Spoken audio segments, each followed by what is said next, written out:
Gravity is what keeps your feet firmly planted on the ground. That's why the average person can only jump about 1.5 feet straight up.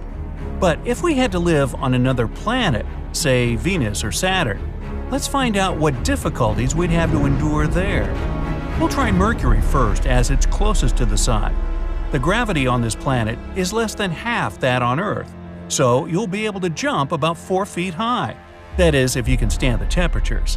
On the sunny side, the heat reaches 800 degrees.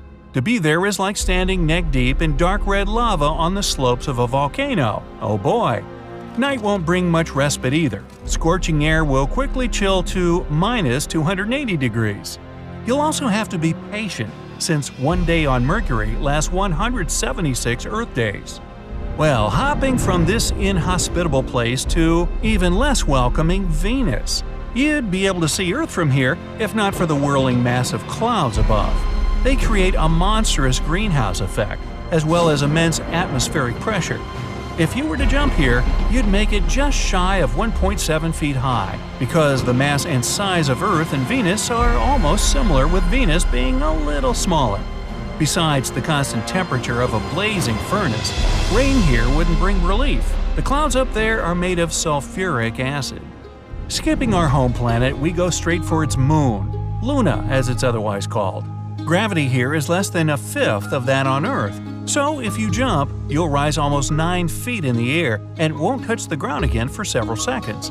It's hard to believe this desolate piece of space rock makes tides on Earth habit. And if you stay on the moon long enough, as in a couple million years, you'll see how much further it's gone from our home planet. Next destination is Mars, the red planet. Here, a vertical jump will take you about 4 feet in the air, if there was any air to speak of course. Mars has an atmosphere, but it's much thinner than on Earth. If you stay here until evening, you'll be able to marvel at a beautiful blue sunset. And you can probably see a mountain from here. That's Olympus Mons, the tallest mountain in the solar system. It's almost 3 times taller than Everest, and it's also a volcano, by the way. Leaping from here to Phobos, one of the 2 moons of Mars. Plant your feet firmly and don't be tempted to jump. Gravity here is so weak that you won't be able to return. Phobos is really small compared to other moons in the solar system, no larger than a big asteroid. It's almost 100 times closer to its planet than our moon to Earth. Eventually, it's doomed to be pulled critically close to Mars and shatter. Scientists believe Mars can obtain its own rings then, much like Saturn. Now, we're going to a really weird object. It's called Ceres, and it's the largest asteroid in the solar system. So large, in fact, it was later classified as a dwarf planet. It's almost exactly halfway between Mars and Jupiter, somewhere in the main asteroid belt. If you jump here, you'll be taken up almost 52 feet and then slowly fall back. Ceres is so massive that it accounts for a third of all mass in the asteroid belt. Fast forward to the next waypoint, Jupiter. Being a gas giant, this planet has no solid surface, so jumping here is irrelevant. But if you must, you could only hop about 6 inches high. Jupiter is more than 10 times larger than Earth and 300 times as massive, so its gravity is enormous. There's also a perpetual storm on its surface that's been there for at least 4 centuries. Although it's getting smaller with time, at the moment our whole planet could fit into that storm. Our next stop is Ganymede, the largest of Jupiter's moons. It's solid, so you can easily jump here and make it over 10 feet high. This moon is larger than Mercury, but its mass is significantly lower, which makes gravity rather weak. Ganymede is covered in thick ice, and deep beneath that is a liquid metal core. This core is why Ganymede is the only moon to have a pretty strong magnetic field. Next, we go to Saturn, the second gas giant of the solar system. It's only slightly smaller than Jupiter, able to fit 9.5 moons in it, but way less massive. If it had any hard surface to jump from, you'd be able to hop as high as 1.4 feet in the air, almost as high as on our planet. Saturn is most famous for its rings, which are particles of dust and ice left from impacts with different space objects. It spins so fast around its axis that it has flattened itself almost into an oblong shape. It also has 62 moons, only 5 fewer than Jupiter. Let's explore one of them right now. Hopping further, and here we are on the largest moon of Saturn, Titan. Jumping here will take you just shy of 11 feet high. The atmosphere of this moon is most peculiar. It's heavy and mostly consists of nitrogen, making the surface appear hazy.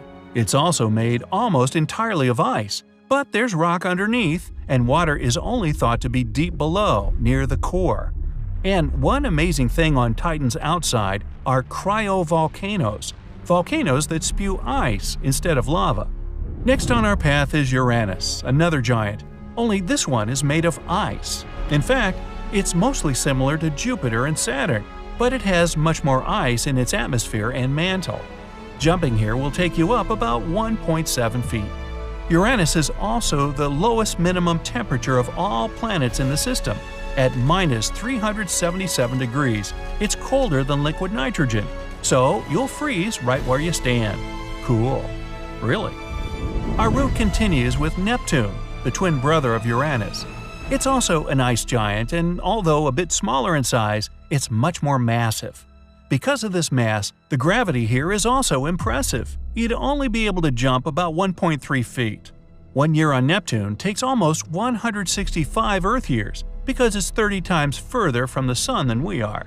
In fact, this is the last proved planet of the solar system. But our hopping trip isn't finished yet. We're arriving to Triton, one of Neptune's moons. Gravity here is not extremely low, so a single jump would take you a comfortable 19 feet up. Triton is the only moon that moves in a retrograde orbit, that is, against the movement of Neptune around its axis. It also has a unique surface feature called cantaloupe terrain for its similarity to a melon. Next is the dark and lonely Pluto, formerly the 9th planet, but now no more than a dwarf planet. Its gravity is somewhat lower than that of Triton's, and you could jump over 25 feet high here. Pluto is too small to be a fully fledged planet. It's smaller than many moons, including ours. Its atmosphere appears and disappears at times. When Pluto is closer to the Sun, the ice on its surface evaporates to become the atmosphere.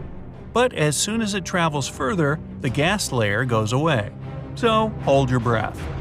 And finally, our final stop. It's Eris. It's a dwarf planet that travels in and out of the Kuiper Belt, a second asteroid belt that's 20 times as wide as the one between Mars and Jupiter. Jumping on Eris's surface would take you up about 18 feet.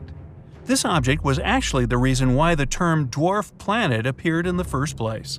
Astronomers wanted to call it the 10th planet of the solar system, but then reconsidered. And if they hadn't, who knows? Maybe we would have had even more planets afterwards. Oops, this just in. The universe really doesn't care what we deem planets or moons. It's too busy with important stuff.